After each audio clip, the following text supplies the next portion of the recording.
Today's episode is brought to you by Forvis Mazars. SoundCartel.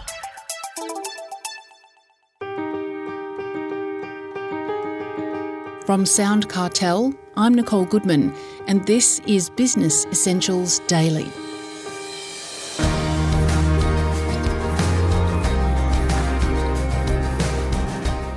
If you want your new salesperson to hit the ground running, you've got a lot more to do than a casual introduction around the office and then leave them to get on with it, says Colin Pearce, who's spent decades helping business people improve sales. Colin's an author, a trainer, a keynote speaker, and he runs training courses through his online Colin Pearce Academy. One of his courses takes us through a proper induction process, and as he explains to Heather Dawson, there's a lot to it. But is this really what we have to provide if we want to give our salespeople the fastest possible start? Yes, it is. Most salespeople don't get much of an induction. In fact, it may surprise you that most people don't get a good induction. They'll be told you'd walk into the business and they'll say, look, that'll be your desk. Toilets are down there and come in and we'll make you a coffee. I'll show you the coffee machine works.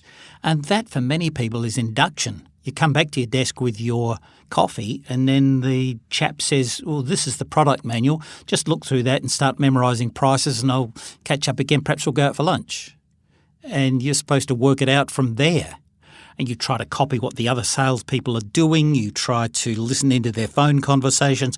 Maybe the senior rep will take you out and put you in his car and do the rounds, but you won't learn much. So there's a great need for people to be inducted properly. And it's also the law. Well, it's not the law that you must induct them properly, but one day if the law caught up with you, let's say you're working for me as a salesperson and you lift a box of supplies or samples and crick your back and take some time off, then you can't work again and you lay a claim against me for work injury, the judge will say to me, did you tell Ms. Dawson how much she couldn't lift? And I'll say, oh, yeah. He'll say, could I see the paperwork on that? And now we just wait for the crickets to start singing and for the axe to start swinging above my neck. If I had inducted you properly, the first thing we would do would be go through all the occupational health and safety requirements of the law. You would know where the Band-Aids are, whether you can give out a Band-Aid, whether you can put a Band-Aid on somebody's knee, or whether you need to call the medical specialist on the staff. Can you give out a headache pill? Where you write down the fact that you've written the headache pill prescription for somebody. And then we'd go through how much you can lift and we'd demonstrate that you can't lift more than this and so on. I have 7 modules just for a salesperson.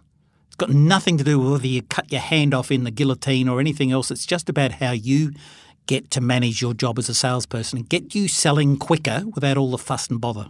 Well, can you take us through the highlights of those 7 modules of induction? If I can remember them. The first one is, as I said, health and safety, and every person needs to have that. Every employee needs to be inducted properly according to the local laws, and they're different in each state and sometimes different in each council area. So manager needs to know what they are and have them in a policy manual, believe it or not. Oh, what an idea. Then we'll go on from there. In my course, I treat it like a treasure hunt. So I give a few illustrations on the video learning of where to go, what to look for and who to find it from. Then you fill in your book. Then you get it signed off by the manager or the supervisor and you're done. Then you go off on the second treasure hunt. And the second one would be, what are the product materials, product brochures, product inventory? So then you go out and you see the store manager or you see the person who's the order clerk and you look at all the products, see the great range and start to get investigating the manuals and the brochures so you know where they are. And that might take you a day to get on top of that, but it's a good introduction. Then a lot of salespeople might get into stressful situations, and there could be several. What is my quota? If you've seen salespeople and you say, how are you going? And they say, well, I don't really know. The boss doesn't tell me much. Well, how much are you supposed to sell? Well, I don't really know. The number one salesperson, she's really hot at it. She sells 15 units a week. I'm doing 2, but I don't know whether that's enough. It doesn't feel right. Is anybody telling you? No. Did anybody tell you what you had to do at the beginning? No. They just said selling's like baseball. There's the door, get swinging. Swing at them. You can't hit them if you don't swing at them, which, by the way, was my sales training when I was a young fellow. You need to explain in the first month we expect you to convert 2 leads to appointments. By the second month, we would expect you to have 2 good sales encounters, and we'd like a report on that. In the third month, they will start coming through to sales. So by the third month, we expect you to have 2 sales, 15 sales, 35 sales, whatever it is. So you won't get stressed. And that's fair. And the judge won't say, why is this person stressed? Oh, I don't know. It's not fair. We teach you how to handle complaints. Now, I don't know what the rules are in your state, so I just put them out as this treasure hunt video. Go and find out from the HR person or the safety person how your company handles complaints, even how you handle abuse. Do you write it in a book? Do you report it to the manager? Do you tell the person to go and bite their own neck? What are the rules in this organisation? These are all very important. And you know why? If you train and induct the salesperson properly, they won't waste stuff. They won't waste your time. They won't waste your money. They won't become a wage thief while they get the hang of it. They won't blow off your best customers. They won't give away stupid discounts just to look good. It will save you money, save you time and save you anxiety and turn out a good salesperson. I was calling in a large garden retailer, let's call them, and I said, wow, you know a lot of stuff here, to the supervisor. And he said, yep, came from gardening and hardware.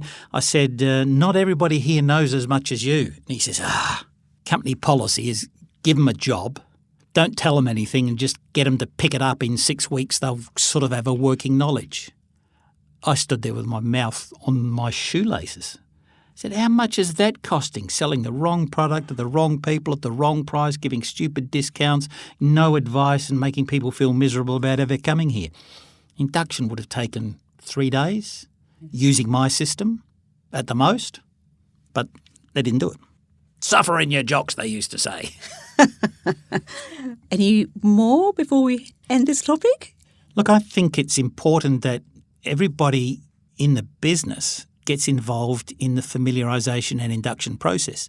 So we would say, Merv, you're in charge of shipping and handling and returns. We're going to send the new employees to you with their worksheet. They've got a set of questions and you're going to be involved in giving them all the right answers so that they don't bug you in 3 weeks' time with the wrong information. Then you go to the accounts department and say, what terms do we offer? And to whom should we offer a discount? And are there special clients? So that in 3 weeks' time they don't cause you to say, who's this idiot that put in this stupid order? We just get everybody involved. So it's a reinduction of the main players as well as the new person.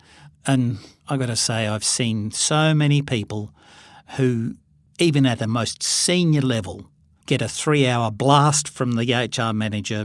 This is a company, it's been here for a long time, this has been addressed, we just moved the other address here, another street, and then we came over here, we've got a new CEO, and then we've got a manager. They go on and on and on, and the bloke or blokess knows nothing. And I've spoken to 2 people in the last month. One was a new state and regional director, and the other was a man on a $350,000 a year salary who was told where the toilets were and given a manual to read, and that was his induction. I said, why were they so weak about it? And he said, I reckon they thought because I'd applied for the job, I would know what to do when I got there.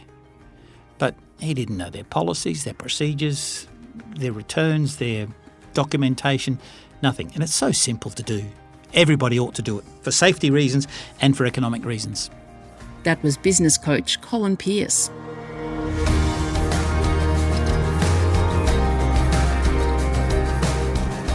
This episode of Business Essentials Daily is produced by the team at SoundCartel. Thanks for listening. I'm Nicole Goodman. We'll bring you more Be Daily tomorrow. Follow @BE Daily Podcast across social media and head to bedaily.com.au for more from the Business Essentials Daily podcast. SoundCartel.